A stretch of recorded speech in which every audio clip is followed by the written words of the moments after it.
You said you felt like earlier this week that you had leveled up and you couldn't wait to show it. Especially like when Mason being favored 10-1, how gratifying was this one to you? This win was super gratifying. I'm very relieved and pleased with my performance. I felt like my strikes have gotten stronger than in the past. I have awesome coaches at Team Syndicate, Coach John Wood, Mike Pyle, AJ Matthews, my trainer Renzo Pavlica. Good stuff. How did it feel to you? I mean, like a lot of people seem to be counting you out this week. How did it feel to you to get that win? And I saw your post-fight statement where you said you felt like you needed to show your dark side. How do you feel like that came out? I did not say I needed to show my dark side. I'm still a good Jedi, except in the cage.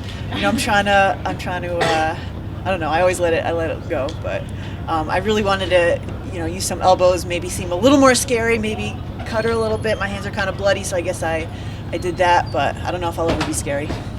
But the results speak for themselves. Roxanne, we spoke Wednesday about the fact that she was taking it to the other opponents, that they were backing down and buckling, and we said just with you being such a veteran in your experience, I think you were planning on taking her out to deep water and drowning her after weathering her storm, and I said, she said that's exactly your plan. Looks like it worked out. Were you really confident that you had this fight, or were you buying into a little bit of the hype that this girl may be a beast that's going to just kill her? I had a healthy respect for her. I have a pretty good chin, so I knew that her strikes wouldn't down me. I just knew that I could go in there. I knew I could do it. I just had to go do it, Talking about the fight, at what point did you realize she was compromised with the knee? I heard her cry out when she went down when I hit her. Between the rounds 2 and 3, my coach said that her knee was hurt and keep it standing. This was the first time in my 45 fights that I've known an opponent was injured, but that's, this game is merciless. You just have to keep going and try to win. All right, talking a little bit about, you're a good Jedi, but did you ever consider you might have to point the lightsaber at the knee with some kicks? I don't think I would have done that, actually. I didn't do it. I wanted to hit her in the face. Some people had an opinion about her deciding to take the mic from Joe Rogan and have that. How did you process it? Like, how did you take it and her statement after the fight? That was interesting. I was very curious to know what she was going to say. She apologized, I think, for her performance. I won, so whatever. I hope she feels better soon. I'm very glad that I won, and I think I performed well. So, she'll be back. I'll be back. It's all good. Between rounds, the doctor actually came in and checked on her, made her squat down and sit. We've seen them check on cuts and everything, but have you ever seen them ask to check out a knee? No, I haven't. I was confused. I knew I cut her because her blood was dripping in my mouth, and I was trying to spit it out in the fight. So I thought they were checking on her cut, and then they checked out her knee. I was like, oh, what's going on? And then when I hit her, she stumbled on it and cried out again. So I don't know. This is, as I said, my first time seeing that. This must be one of the bloodiest fights you've been in. Did it affect you during the fight? Like, did it compromise any positions, or?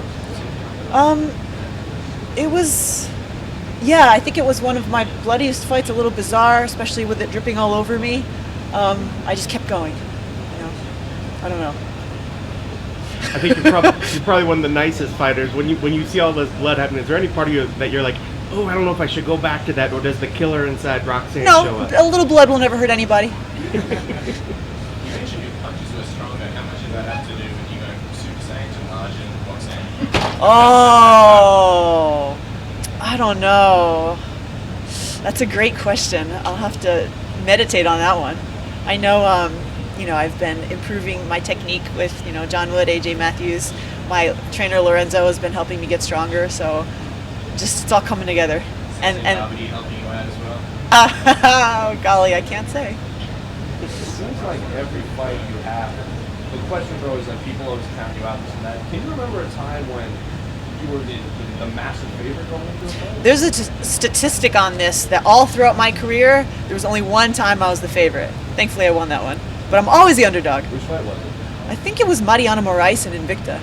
So, but you like me then? I don't dislike it. I just accept the fact, Sure. Just like I know I'm never going to be scary.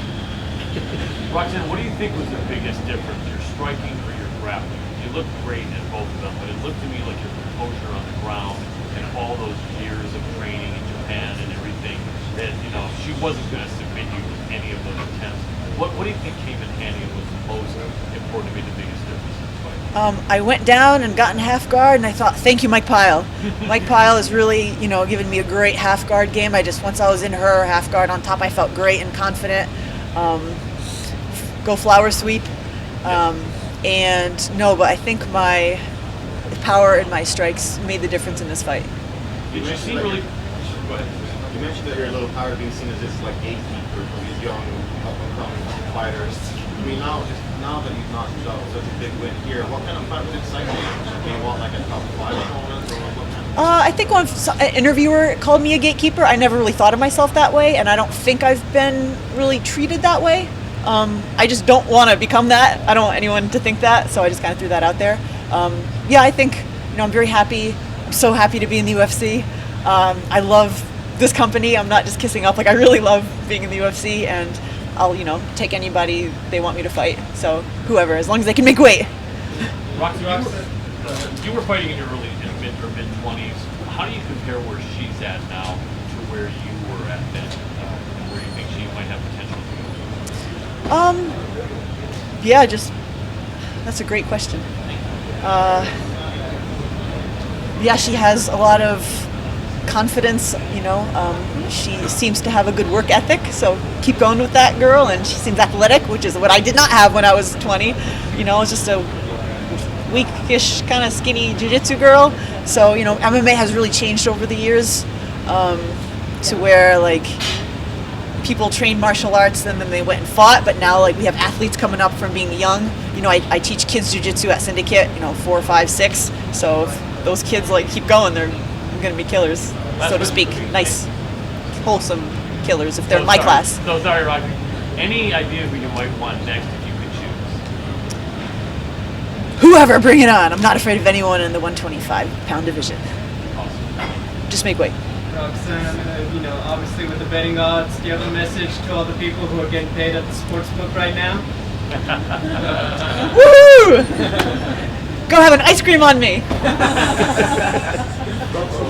look really ripped ahead of this for not really muscular. Like, is it when you put it on the head, what would your condition? Team Arvane, yeah! Just kidding. But no, that was a joke that I called out Liz Carmouche, like, I have better arm veins. Anyway, I've tried. I've done a lot of strength and conditioning with Lorenzo. I feel like I've gotten stronger. I'm not naturally athletic, so I'm proud of myself. Thank you for noticing. You're one of my favorite reporters now.